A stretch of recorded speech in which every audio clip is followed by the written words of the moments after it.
IQ Picks. It's your boy Johnny P. Today we're breaking down one of the biggest fights I've ever seen in the UFC.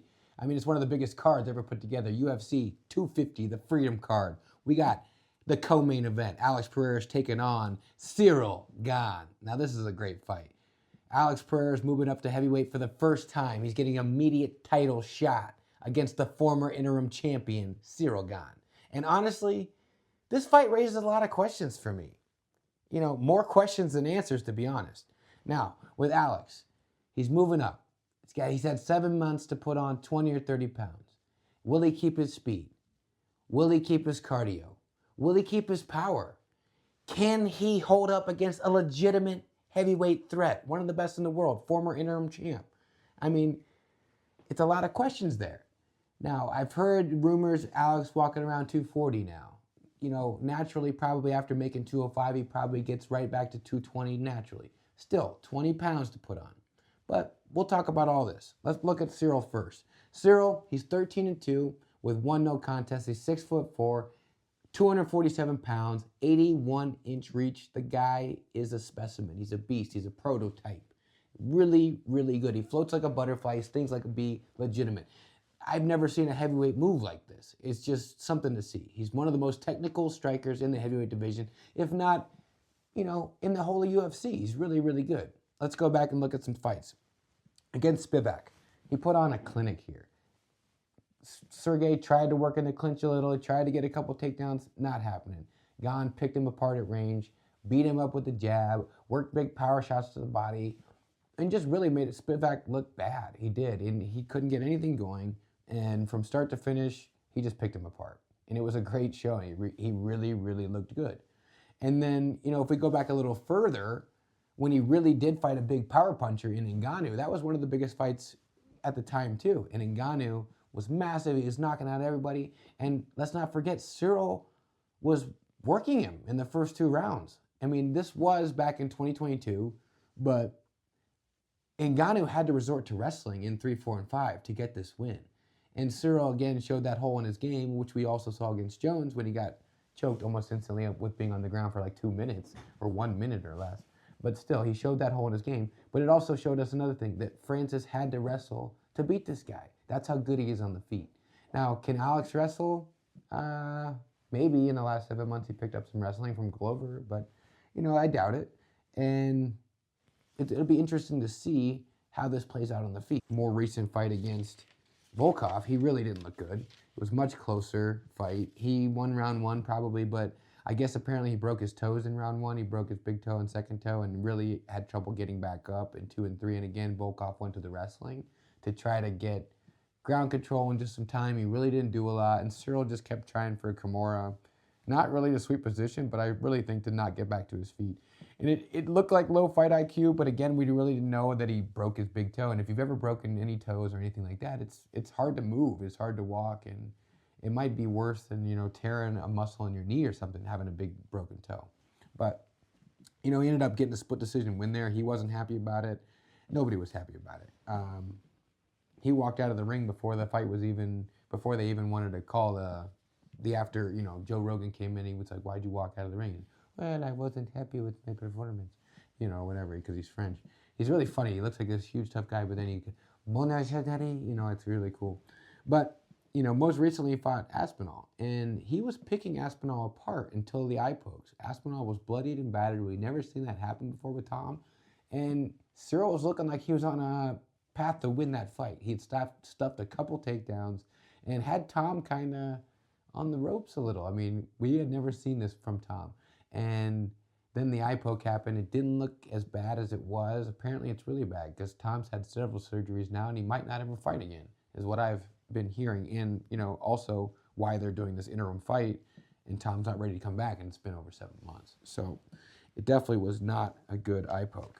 But now let's go talk about Alex a little bit. Alex's last couple fights, he's looked great. He always, you know, we go back to Yuri, and that fight was so entertaining. It was such a great fight to watch. Just both guys will bring it. He dropped him right at the end of the first round, and then right at the start of the second round, he threw that big head kick and finished him instantly, and it was a great fight to watch. And it just reminds us on how dangerous this guy is at all times, because Yuri was destroying everybody, and what's Alex do?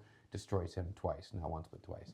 But then more recently, he came in and fought Khalil Roundtree, and it was a tougher fight than most people remember. You know, people remember the finish, but he was working that low kick for the first 3-4 rounds, for the first 3 rounds for sure, and it was starting to work. But Khalil kept pushing through it, and he definitely was up 2-0 at the coming into 3. And Alex started to take over 3 for sure, and that low kick was really starting to come on, and Khalil's gas tank really took a dive. And in 4, he ended up getting a knockout finish. But Khalil showed a lot of heart, took a lot of damage, and Alex really took a lot to put him away. And then he came in against Ankalaev.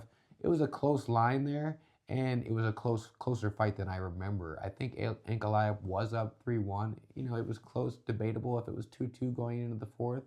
But he just didn't look as good, and Ankalaev had him backing up a lot. And when he's doing that, he's just not as powerful. And we saw some of that with Izzy, too. And if he's not the one pressing action forward, then he can struggle a bit, and he struggles a bit to get his offense off.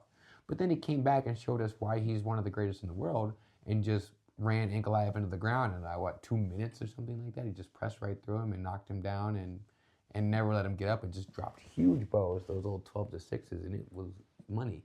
You know, we've been betting on Alex since Alex came into the UFC. Even with the losses, I still took Alex. It's hard to bet against this guy, but when we're looking at this step up in competition and this step up in weight, there's just so many questions, more questions than answers. And when you look back further, Cyryl's been here before. Cyryl's fought for the belt before. Ciryl fought John. He didn't look the greatest. He looked okay on the feet. But he fought Francis, who can punch a hole through a brick wall, and he didn't take any damage. Pretty much none. I mean, he rolled so good on the feet. And where do I think this fight's going to play out? I think it's going to play out on the feet. And can Alex work some low kicks? Sure. But Ciryl is really good at switch stance.